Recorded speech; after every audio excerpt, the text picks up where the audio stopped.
Ali, I should probably ask as well, like, how do you want me to introduce you? Is it, because I don't know, it's like a name. Is it Ali? Just say Big Ali? Just say Big Ali. Big Ali? Big Ali. Just What is your surname? Setirekli. Yeah, It's not even Turkey. Yeah, it's it's Big Ali. Yeah. What did you say? It's a place in Crete. No, it's not even like Turkish people. Like that's weird. So back in the day, apparently my family had their own village, so it's called the Setirekli village where all my family lived there. But this is going back years. Oh my God, and then they just had that You know what's mad? as their Yeah, surname. you know what's mad? Yeah. Your surname sounds really Greek, bro. Setirekli, innit? Because when I first saw your surname, I was like, bro, you ain't Turkish, bro. No surname like that. Right, turn it on. We're losing content here.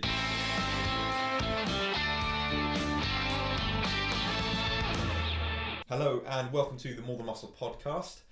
This week, very, very excited. I've got the usuals, Andy and Nat, but we're more excited about having Big Ali in the studio with us. Say hello, mate. What's going on? Appreciate you having me. Normally it's boring, innit, with like Andy and I know. I'm just stuck chatting with these. It's babysitting. That's what just it is, babysitting, yeah, man. Do you know what I mean? He does a good job. Thanks for bringing me down here, by the way, with the Uber. The special Uber. Separate path as well for me. I know. I had to come through. For those who don't know, the studio is in the middle of a forest, pretty much. So yeah, exactly. Yeah. Ali Wilson, nice Jordan. I'm ready. What J's were you wearing, mate? I don't even know. You know, I got them from JD. I'm not sure what they are, to be honest with you, but they just look nice, don't they? They're alright. I felt sorry for you when you got out of the car. I thought, fuck, they're all suede and everything. Yeah, man. I know, if anything like that, back in the day in football, we used to put wrap the bags around your foot. Yeah. But all I used to do is just lick my finger, you know them ones in assembly. Oh yeah, no, legit, you do that. You got a I didn't toothbrush. care about germs then. A little toothbrush at home as well, all that sort of That's stuff. why I ain't had COVID or nothing, bro. I used to lick my fingers and fucking clean my... Yeah, that's why your immune system's so good. You didn't get COVID. You were licking your feet from day one. Bro, God knows how you sit cross-legged like that anymore. I can't do that. Who's that?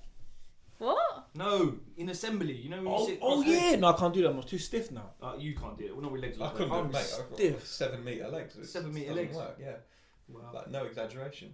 Any big client wins this week, guys? Like what's been going on? Ali, let's start with you. Anything been happening with your clients? Anything like that you want to celebrate? Or yourself? Screw the clients. Like what's been going on with you? Do you know what? Pick up yourself. Big wins. Yeah.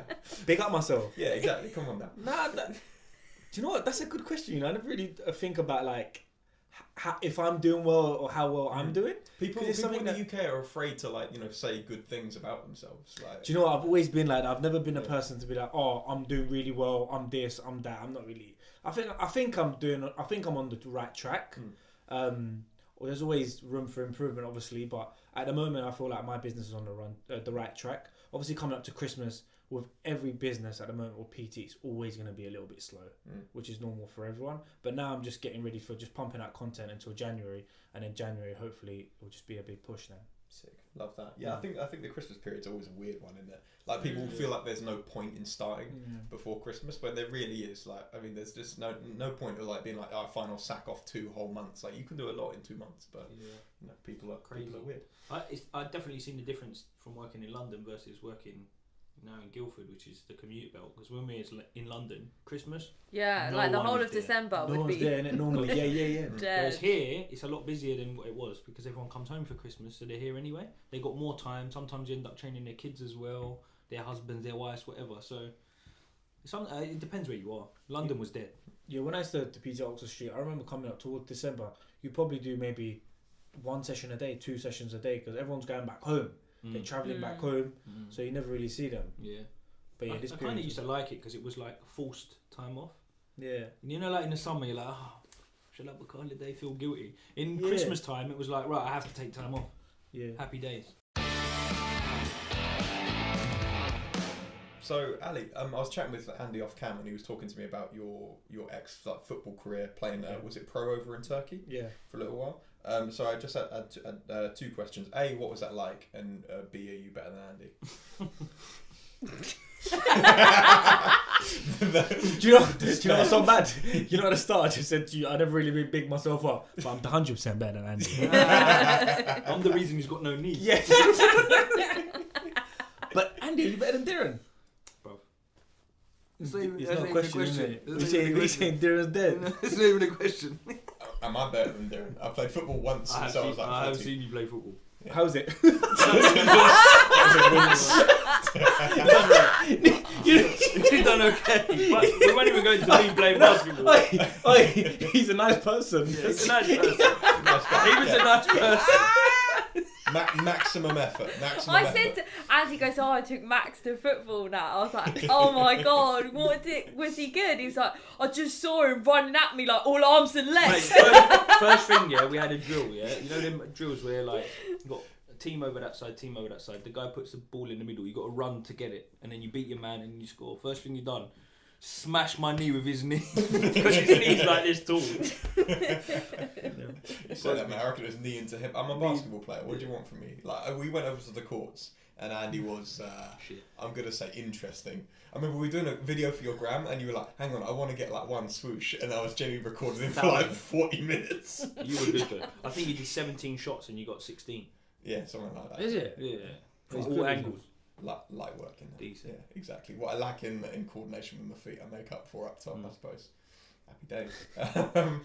That's what they used to say. If someone was really shit at football, like, how is he good? Is he good at football? He's a nice person. He's a nice person. He tried. He's a trier. I'll be alright in goal. I never went in goal when I came over to play with you in Batham.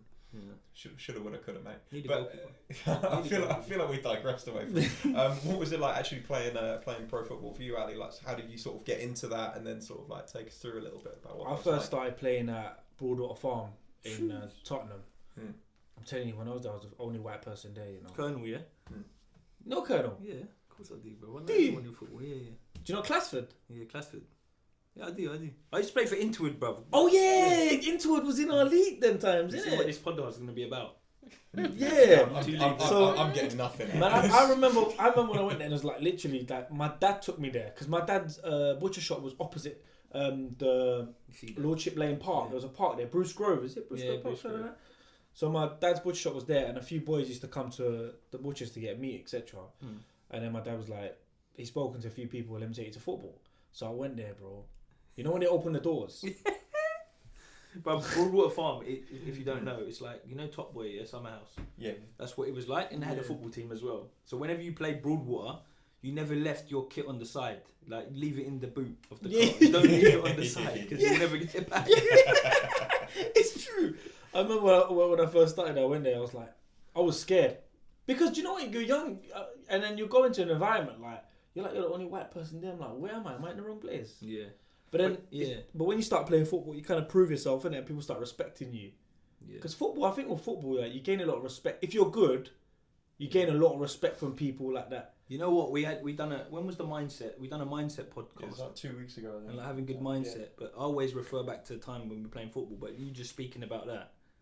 Like, I don't think you can teach people how to harden up until you put them in environments like that. Oh, 100%, man. 100%. I think you going into somewhere like that and you're like the only white person there, you're like, shit, how am I going to be able to prove myself? Do you know what I mean? To these people. Because when you go in, like, everyone's looking at you, who's this guy? But when you start playing, and they're like, all right, he's all right, you know? You fit in. You're getting respect, and then you fit in, and then they got your back regardless of what's going on. But yeah, I started there, then left there, played for a few other clubs in Enfield, but this was when I was young. Then I went to Cambridge United, played there for 2 years. And then after that I went to Turkey, and I think I played in Turkey about 6, if I'm not sure. You was there that long? Wow. Yeah, for about 6. It was hard though there, because when you go, remember you're like a boy from London, them boys look at you like, raw, like he's coming from London to play football in Turkey, like he's coming to take our bread. Do you know what I mean? Do you know what and I mean? they like their bread there, innit?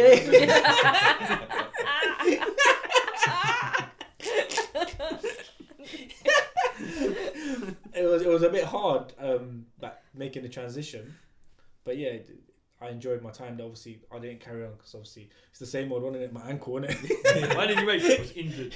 Nah, 3 ACL reconstructions. My body slowed down, and then I come back, played for Haringey Borough, Ram and Prem, etc. And then when my PT business got busy, that's when I completely let go. Yeah, you have to. Because I'm not travelling to Margate on a Thursday night. Do you know what I mean? And then coming back at like 12:01 and waking up at 4 a.m. to go PT again. Like, it weren't... Been there, bro. Yeah, it's long, innit?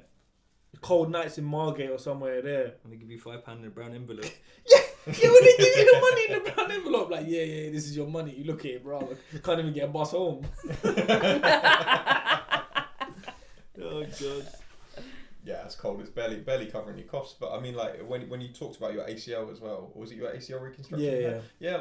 Like take us through sort of that. How long were you out for? What sort of like mental state were you going through? What was your rehab like? The first time I think the second time and the third time it happens, you kind of get used to it. You know what's coming in it. But the first time when it happened, it was like, how am I gonna walk again? Same knee. When you back, Two. You done 2 on one knee. 2 and then 1 on 1 knee. Yeah. So when it first happened, it was literally like I didn't even think nothing happened. All I heard was like a snap, like a bone sound. Yeah. I heard like a bone sound, and that was it. And I thought, oh, I'll be alright. I tried to go back on the pitch, my knee gave way. Had surgery, and then once I had surgery, literally when you're on the surgery bed and you get up, you're like, how am I gonna walk again? Because your knee won't bend. You're like, if I walk, I'm happy. Like, how do you get to that stage? But the rehab and that was tough because you got to get range of motion in your knee. Because on one of mine, I've got a cadaver as well. Wow. So so that's even harder, like trying to get range of motion. But yeah, it was tough. Did they take your hamstring or quad? I got hamstring, I got patella, and then I've got cadaver. Yeah, so my left is hamstring. So left hamstring and patella here. You used to be taller, innit? That is mad. Hey man, these small jokes, man. Oh, come on, mate, Andy, let's leave it out, alright? You're not exactly a twin. After my patella, why are you short? My patella, innit? Yeah. Got my knees done. I promise, I was 6'1" before this. Oh my days. That was bad. Andy, on that, have you guys had any like serious setbacks or injuries like that? I broke my arm in 2 places playing for Brimsdown Rovers when I was about 12, 13. And I went for a sliding tackle, sat on it, then the referee fell on me as well. Well, the referee, why was the referee so close, bro? Not doing his job. And it was, summer when the ground's like cement. Oh, yeah. And it was in half. And I remember I was like this, behind, I was sitting on it. And I knew something bad had happened, but it don't hurt at that stage. I just knew something happened. Doesn't it hurt when you break? I couldn't feel anything. Not for Andy, no. And I had the adrenaline. Nothing does. Different, innit? But like all the adrenaline was pumping. It was like a derby game I was playing. And my dad was the linesman. He was kids and he'd come on. And I could see people's faces. They knew something bad was happening. I remember he pulled it from behind and was handing it here. And I could see it and it was like in half. So then obviously they got me off the pitch. And I remember to this day, I watched 65 minutes of the remaining match before the ambulance came. Took them so long. Chase Farm, dead. Chase Farm Hospital. And then, all I remember is the speed bumps. As my adrenaline was going, I was getting cold and it was hurting. And going over the speed bumps in the ambulance, I could just feel it going. You could just feel it moving. Oh. And I was like, oh yeah, well, they'll just put it in a cast or whatever, innit? Because when you're at school, and they were like, you need an operation. So I have 2 plates and 12 screws, they're still in there. And I just remember coming out of the cast and going, exactly your thoughts. You were like, how am I going to straighten? How am I going to do a push-up again? How can I couldn't even envisage like using it again. Yeah. So that's my major one. When something like that happens, it's like, shit. I've never had anything like that. No. I've never broken a bone or anything. Guildford, really? No. Guildford. Never. Built different. Yeah, but I don't play football. These two had it in football. That was playing Sims. That's true. That was playing Sims, isn't it? I was playing Knockdown Ginger. Organic goat's cheese on that. Organic everything. That was playing Sims. Yeah, exactly.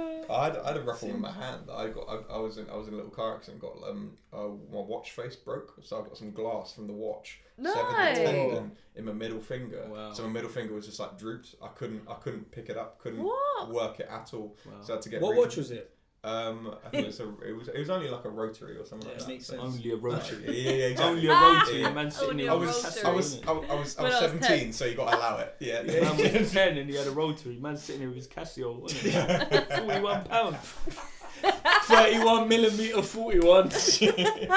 41 pounds. Man's got monthly direct debit, £3.50. What's that song again? That remind us what that song. No. You need to tell that story. Go on now. No. What I don't even know song who it is? it's by. Dave. Good old Dave. And that basically yesterday asked me, what's that song? Air Force 1 or Air Force 4? I was like, no, Jordan 4s or Jordan 1. Leave me alone. don't. I'm actually into my music. Some songs are so catchy though. That's in my head now. The whole podcast, we're all going to enjoy that. Tom, we can play that over the top, right?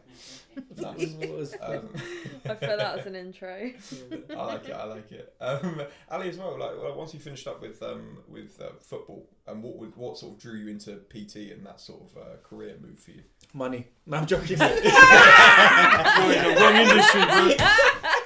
I was expecting that. You picked the wrong industry. Oh, I just love helping people. I know it was very nice. I really wanted to help people. Money and money. I love helping people and helping myself. And my wallet. I needed a cash in hand job. I need a cash in hand job. So Boris isn't taking that money from me. Nah. Obviously, because I've played football my whole I've been active. I want to do something where it's something to do with like being active, helping people be active. So that's one of the reasons I got into it. But yeah, apart from the cash, Apart from that, Must real be talk. How do you do cash in hand when you're online now? Yeah. HMRC are onto me. HMRC are onto me. They're like, why so many transactions? Normally, you deposit $2,000 for the year.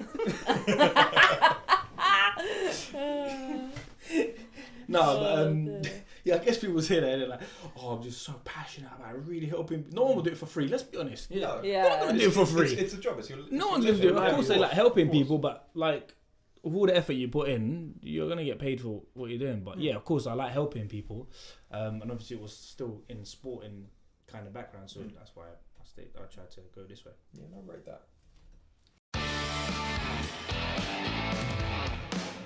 Game time, guys. I thought we'd do a little 10-second rule. I don't know if you guys have ever played this before. You got 10 seconds. I'm gonna name you. Say like name 10. Name 3 like supermarkets, and you got to name 3 supermarkets. Okay. Okay. Yeah. But not that, because that's a bit dead. Play 3-second rule before, innit? You know, on the floor when you drop something. 3 seconds. Pick you up and eat it. No, but that normally got extended to 20 lately. Depends how hard up you are. Yeah, exactly. Dropped down to 1 in COVID. Nat, why don't we kick off with you? Oh my god, so we don't all do it together? No. It's all you, It'd be a bit easier if you all did it together. Alright, so I've just got to do 3 things. You got to name three things. I'm gonna get a quick timer up. So you got 10 seconds to name 3 words that mean muscular. Oh, now? Yeah. Hench, dench, packing. Yeah, you got it. What was it also packing? Yeah. I think packing means Packing. something else. Packing? What are you packing? Doesn't mean muscles. It means more anyway. than, isn't it? Have I got the same question now? No.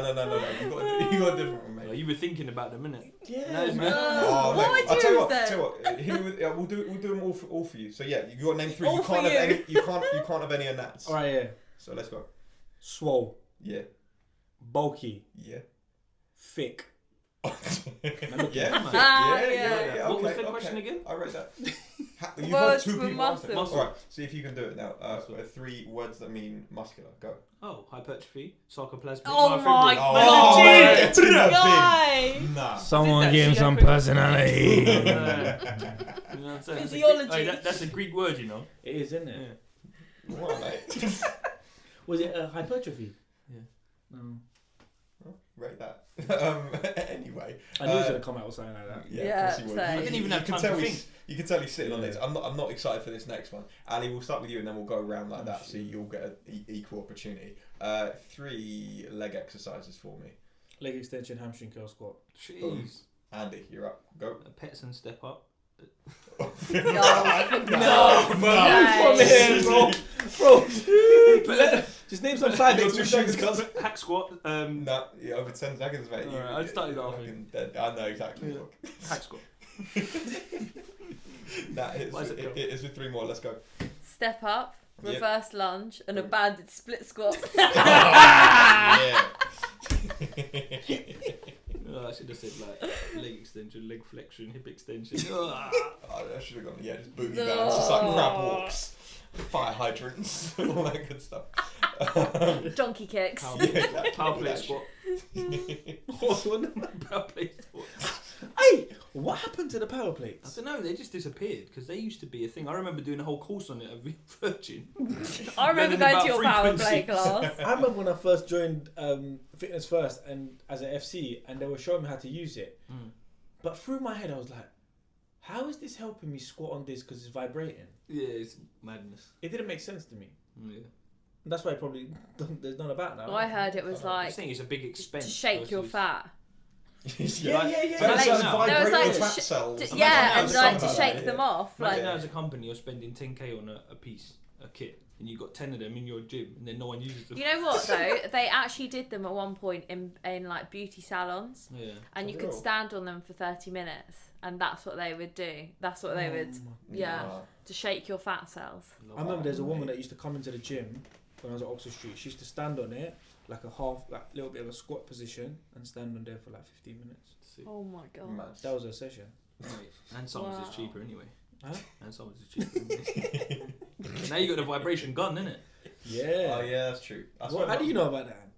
It's cheap, innit? Most people don't know how to use them though. That's Oh, that's the what's massage stressing gun. Yeah, I well, got that. anything I was talking about. Some other stuff. Some more and some other stuff. Some more stuff. My wish list looking mad. Andy, hit me with 3 fad diets. Go. Vegan. Yeah. Oh, he set me up. He set me up. Vegan massive. He set me up. That's You're your 10 I seconds. did mine. That's your 10 seconds. Nat, let's go. Atkins, paleo, Oh, paleo carb stress. free. Paleo stresses me out, but yeah, Ali, let's go. Paleo. They're all the same. Herbalife. Yeah. Careful with that, yeah. Is it Herbalife or Herbalife? I think it's Herbalife. Yeah, It's it's Herbal. basically if you want to be in a Herbal. pyramid scheme, then like it's calm. Herbalife. Yeah. You can make a lot of money doing that, you know. Hey, you know when I first started PTing, I almost signed a contract to start with Herbalife. I For did. real? I Yeah, did. I did. I nearly did. Yeah, I yeah. actually did 10 years ago because back then it was like the new, like I'd never heard of it. I was just Yeah. selling supplements to them. I was like, yeah, boom. So if you go Monday. on Herbalife and Google Andy's name, I you'll didn't know even as a know, but practitioner. I actually did.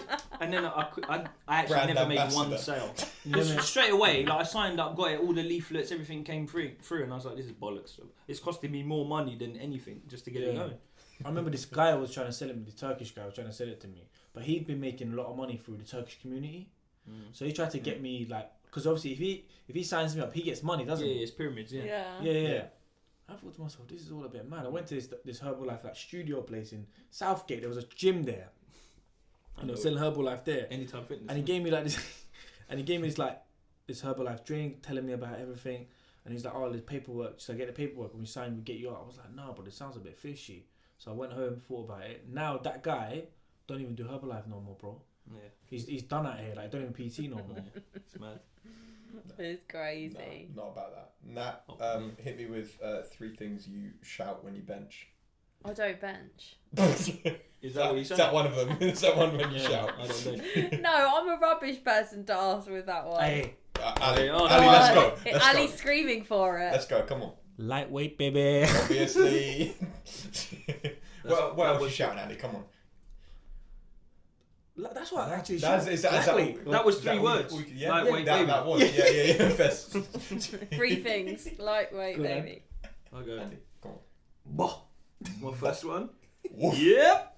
Is number 2. Yeah. Let's go. Yeah. Number 3. Up. Yeah. Bah.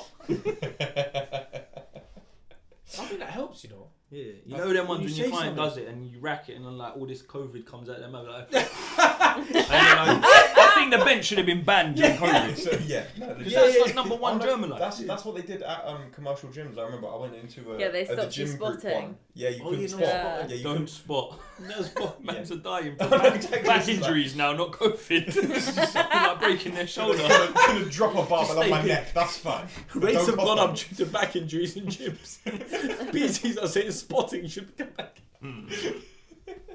That's legit it. It's ridiculous. No, it's mad. But Ali, hit us with the last one. Give me 3 bad or dumb exercises. Oh, We could a banded split squat. jeez. Banded split squat and what else is there? That's mad. the cable pull-throughs with the thing on it. The thrusters, yeah, exactly. Everyone's looking when you're doing those. Treating that rope nice. You got to take that rope out for dinner afterwards. Jeez. Andy, it's with a couple. Let's go. Stepper machine kickbacks. Yeah, boy. Shrugs and front raises. Yeah, fair. There you go. What? Tell the people why you don't like shrugs and front raises, because I know they're quite common ones. Most people are fucked in their traps, really tight, and then you're making them more tight. And then secondly, everyone's so locked up anteriorly, so from the front, why do you need to do more to further exaggerate the problem? That's massive. Yeah. It's because they can see it. Exactly. If you can see it in the mirror, I feel like that's what people enjoy. People enjoy exercises they can look at their gains, basically. Nat, hit us with whatever you've got. 10 seconds. When people say like bicep curl deadlift and unnecessary squat jump. Yeah, that drives me mad. Lunge with a bicep curl to a or shoulder any press. Functional. Got lunge and twist in it on the toilet. Anything with a boozer ball is Buzzy ball, yeah. But you know what's so crazy though? I guess like probably some of us done it as well. But back in the day, I've done some of these exercises. I'll probably take the piss out of now. I've done it. I've made clients do it. That's why we can take the piss out of it, because I know what it feels like. You go through that and you learn, and you like. Actually, I remember making my clients do cable pull throughs. Yeah. Like I'm thinking, I used to think, it's a great exercise. Now I'm like, bro, what was I doing? Do you know what I mean? So it's not great to set up. So Karen, Helen, if you're listening, I'm sorry. That money you've been paying me, I'm really sorry. But I promise if you pay me some more like I said in the contract, there was no refunds. Learn through experience. If you pay me now, I promise I'll be better. Come back to me. Helen. My 90-day plan starts Monday. Yeah. My rate's gone up. Yeah.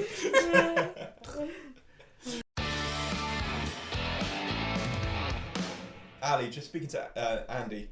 Sorry, the alliteration threw me off a little bit there, being like Ali Andy, but could be a decent band though. Ali Andy. Now that's something you can shout when you bench. Ali Andy. You told me like a great proportion of your clients are women, and I was just wondering if you see much of a disparity in the way that men and women approach training when they come to you, and sort of the attitude difference. I think the reason I started training more women was because the gym I first started working at was more women. I think it was something like 80% women in the gym. It's like a ridiculous amount. So when I started training women, I think I got more experience, started understanding their worlds a little bit more. Because I did want to train men when I first started PTing. But then once I started training women, I thought I got along with them really well. And I don't know what it is. I don't know. A lot of women do like a man to train them. I don't know why. From all the clientele I've had in the past. Huh? No. I don't know why, because I've spoken to a lot of women before and they've said to me they would rather a man train them. But I don't know. That's from my experience. Yeah, for sure. So since training a lot of women, that's where I just kept doing that, to be honest with you. And even my online coaching program right now, I do coach mostly women, but I do have a lot of men that I coach privately. But yeah, I do enjoy coaching both, to be honest with you. But how can I say it? Obviously, not sounding a bit. There's a line to tread. Yeah, there's a lot more. I think with women, there's a lot more obstacles that can occur rather than like men. If I'm right, Andy. Yeah. I mean, we did the podcast last week about women and men, the differentiations, and the one that smacks everyone in the face is the menstrual cycle. Yeah, you have to deal with those things. Yeah. So it's the same. You do the same things with people. You just have to understand what's happening with them at different times of the weeks and months and all the rest of it. Exactly. Yeah, and I think they come in with a different attitude as well. There's no like masculine bravado. I think I've had some people come in and they feel a little bit nervous to train with me sometimes because whenever it's two blokes, it can feel a little bit. Like there's some kind of tension there, or they feel like I've got to prove my masculinity when you really don't in that case. And then when you train women, you don't have any of that, obviously, which is I suppose from a coaching perspective quite enjoyable. I think most men, when they inquire, want to train with a man, and then when women come in, they either want to train with a man or a woman.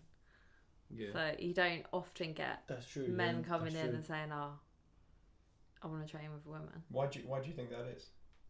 I don't know. I think it's women are more open to trying new stuff, or like if you tell them to do certain things, they will listen to you and try and learn. Where men, it's like first you have to break down the ego. Yeah, that's exactly. I think it's like intimidating. Yeah. You got to win them over, get their trust, and then you can start coaching them. So it's like a different psychological thing, I think. Yeah, 100%.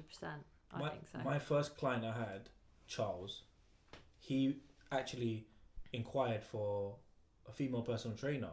He's about 50 odd. He inquired for a female personal trainer for I don't know what reasons, but he wanted a female personal trainer, and then he got me. And then he was like, "Bro, but imagine asking for a female trainer and you get me hairy, looking like this." Hello. I'm Ali, not Alexander. Yeah, surprise. No, but he said to me, I still talk to him now. But he said to me, he gave me like a shot. He was like, "Let me just see how it goes, innit? If I get along with this guy, then I will." But yeah, since then I think you have in your head. I think who you would like to be coached by or who you'd like to be trained by. But I think ultimately you just have to click with the person. 100%. And you have to appeal to your audience. That's the be all and end all coaching, though, isn't it? Like, it doesn't matter how you could be the most intelligent, knowledgeable coach in the world, but if people don't like spending time with you, they're not going to. Look at Andy. Exactly. Yeah, he's got no clients. No clients spending time with him. At the end of the day, I think you have to get really vulnerable in order for you to become coached. So people have 100%. to showcase their vulnerability, and sometimes they'll be like, "Well, I want to go with the man because I'm happy to be vulnerable," or "I'll go with the women because I'm not sure about my vulnerability yet, so I'll be secure if I go there." Or I think that's a big part of it. That's why being likable is so important when it comes to PT, man. Even like if it doesn't matter if you're on gym floor or online, if people don't click with you or like you, you're gonna struggle. You're gonna struggle. It doesn't matter how much knowledge you got. To be honest with you, it doesn't really matter. It's true because everyone's really talking about the same things. Yeah, everyone's talking about the same things online, or like talking about on social media. Menstrual cycle, how do you do a split squat, how do you do... Everyone's talking about the same thing, but it's about... Yeah, it's just if you click. Yeah, and how can you put it in your way to put your personality across? It's like at school, you know, you'd always have that favourite teacher. Like, he knows exactly the same as the other maths teachers. The substitute but why teacher, why does his lesson resonate with you? Because it's... The substitute teacher is my favourite, isn't it? Free lesson. Free lesson, you've got free lesson. I did a nasty thing. Just really digressing here, but I was in art class and then we like undid all the glue sticks and then threw them all to the ceiling, and she didn't know. And then she was like giving a demonstration, then one of them just fell down, splonked in front of her, and then she was like, "You little shit!" And she looked up at the ceiling. Oh man, you know in school, I gotta tell you this. I got excluded once. My dad nearly killed me, bro. I'm gonna tell you how I got excluded. You're not gonna believe it. So basically, I don't know, I'm going off topic. No, okay. You've built it up so much, I can't not hear Listen to this, though. So in school, obviously, there's a boy called, one of my mates called Nico, but I don't really talk to him no more, but he was a mate back then, Nico. And Nico he thought it was a clever idea to bring a pack of condoms into school. We're in secondary school, but we're like year 9. And Nico's taking them out in classroom. People are blowing them up and everything. There's a supply teacher. There's a supply teacher. And I blew one, popped it. Supply teacher walks through the door, boom, on the shoulder. Yeah, you're going now. Who done that? So it was Ali. Nah. Go down, head teacher's office. Head teacher's office. Everyone's in it. All the boys are in the head teacher's office. We're waiting. We're outside. Nico's not there though. So everyone's talking to each other like, boys, let's just say it was Nico. Let's blame Nico. And everyone's like, all right, Nico. Everyone's Nico. Cool, bro, Nico. One person goes in, comes out. 2 person goes in, comes out. 5 people go in, comes out. I'm like the last person to go in. Head teacher goes, Ali, your name's mentioned 9 times. Bro,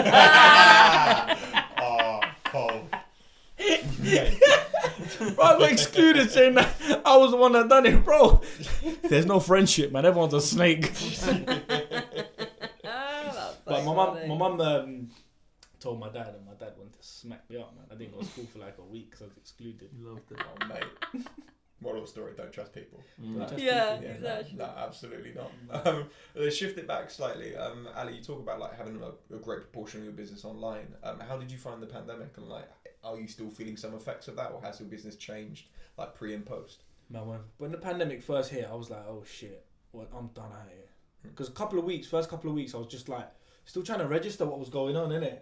Because I'm on the gym floor. I got no gym now. What am I gonna do? There was people in my gym saying, "Oh, I'm gonna do virtual sessions for £10." I'm thinking to myself, £10? I can't charge £10, bro. Like, I went a bit like my head was gone a bit for the first couple of weeks. Then I was like, I contacted all my clients and said, "Look, we can do virtual sessions for a little bit if you want," until everything like passes by. So I was still paying what they were paying on the gym floor, but doing virtual. But luckily, most of my clients had gym in their house and they had equipment. That was lucky. And then I started working with a mentor, and then slowly, literally transfer my business online. And now I probably do maybe just a couple of virtuals a week, but most of my business is all just programming, etc. But now, no. I think now it's completely past people. I think a lot of people want online now. Yeah, absolutely. Yeah, definitely. We've had inquiries through and people specifically asking for online, whereas before, oh my gosh, you never have to say get that. You would really have to push it. But yeah, loads of people now would just inquire for online as if it's just a service. Time efficient. It's always been there. Yeah.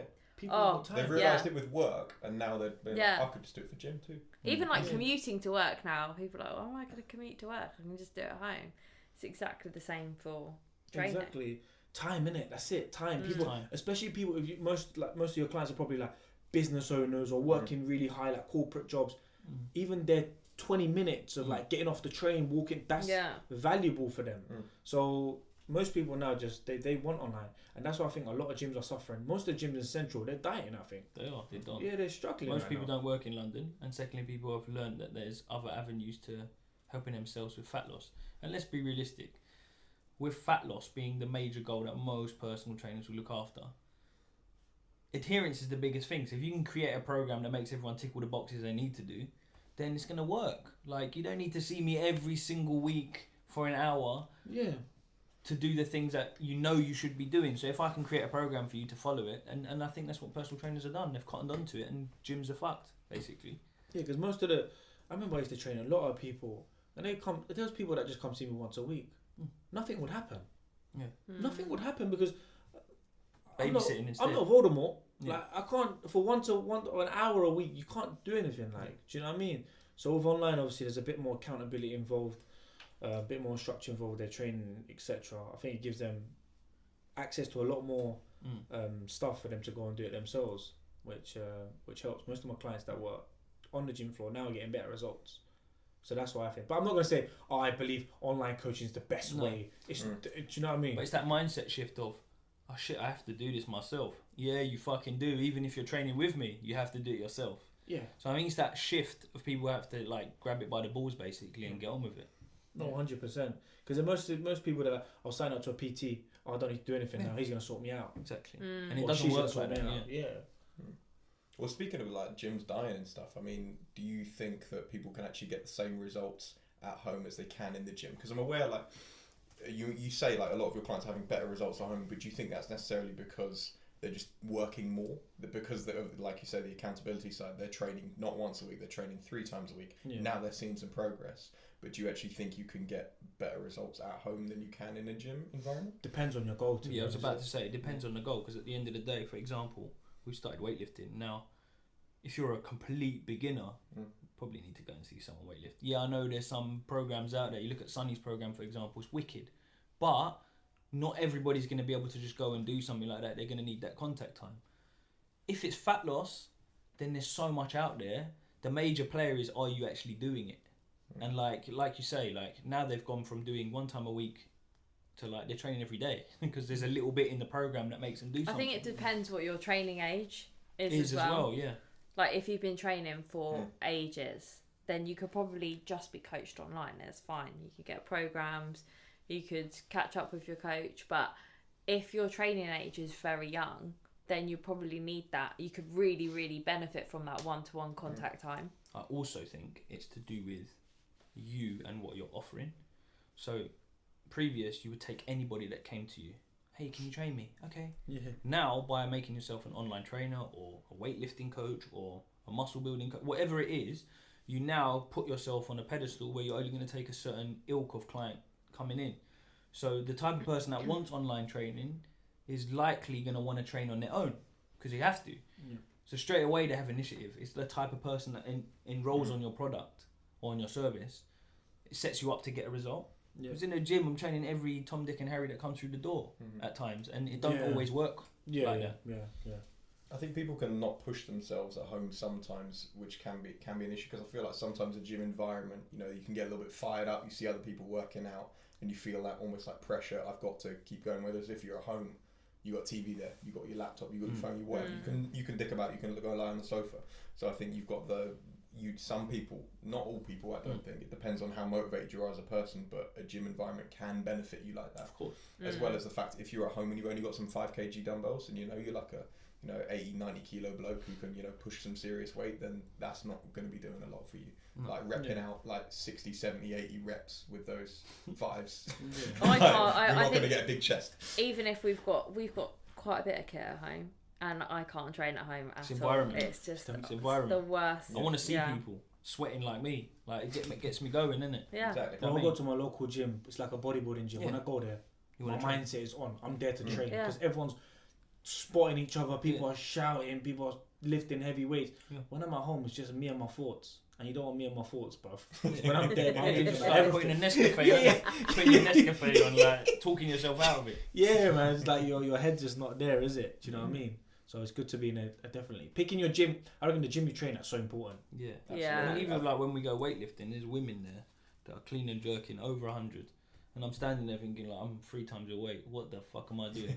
But then that makes me train. Yeah. Whereas at home, I'm like, yeah, that's all right. Look at my clean. I did like 20 kilo clean. I'm happy. Yeah. Putting it on Instagram. So your environment is important. I haven't done any of that stuff, Come down. I'll come down because but you know what it is though? I remember I done it once with Nick. He made me do a few things. My body just doesn't. Yeah, it takes time, innit? Yeah. It does take so much time. Innit? Because I'm Takes doing it, so I much feel time. awkward. You know what? It's like golf. you do it yeah? first. It's like golf. You can't just turn up and swing, and then all of a sudden you're good at swinging. You have to. Right. I played golf once. like Dave Dog, and then the goal. I played golf once though. Never played again. Yeah.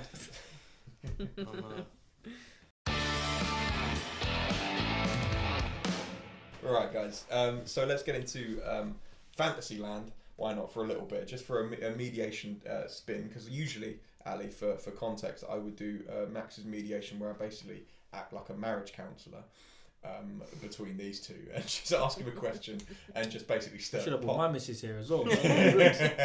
Should have done a group session.